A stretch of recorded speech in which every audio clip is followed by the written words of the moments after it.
Assalamualaikum warahmatullahi wabarakatuh.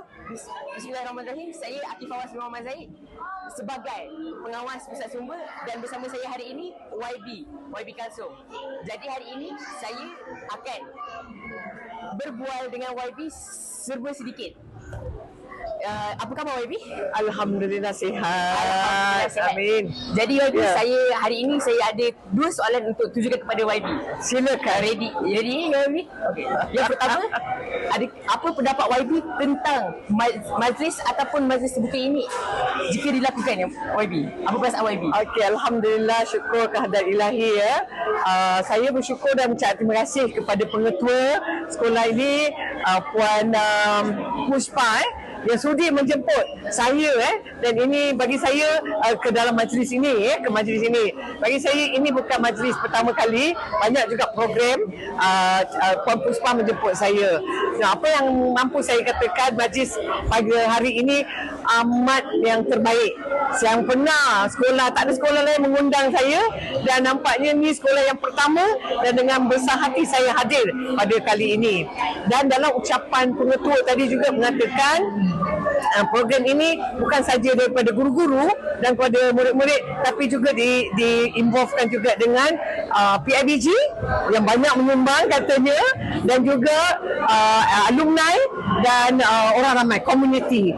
Bagi saya itulah satu program yang cukup manis dan cukup baik dan harus dicontohi oleh sekolah-sekolah lain. Cukup bagus. Alhamdulillah.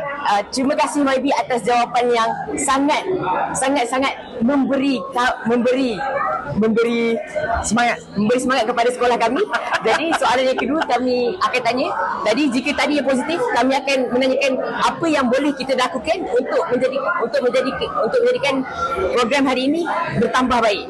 Okey, alhamdulillah. Saya nampak program hari ini cukup manis, cukup baik. Kalau tadi kita dah difahamkan oleh kehadiran ibu bapa, involvement daripada komuniti, insya-Allah akan datang kita lebih fokuslah juga kepada murid-murid, dan akan datang kita kalau boleh kita nak meriahkan lagi dengan, saya tak nampak ada duit air raya.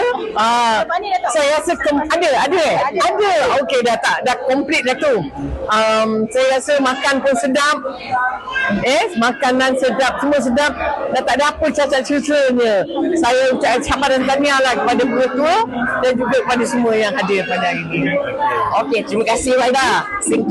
Sekian sahaja kami daripada pusat sumber sekolah. Sekian, terima kasih. Sama. Terima kasih kepada yang Edit seterusnya dari Muhammad Syahmi. Saya ingin berterima kasih kepada ibu bapa kelas Ali, batch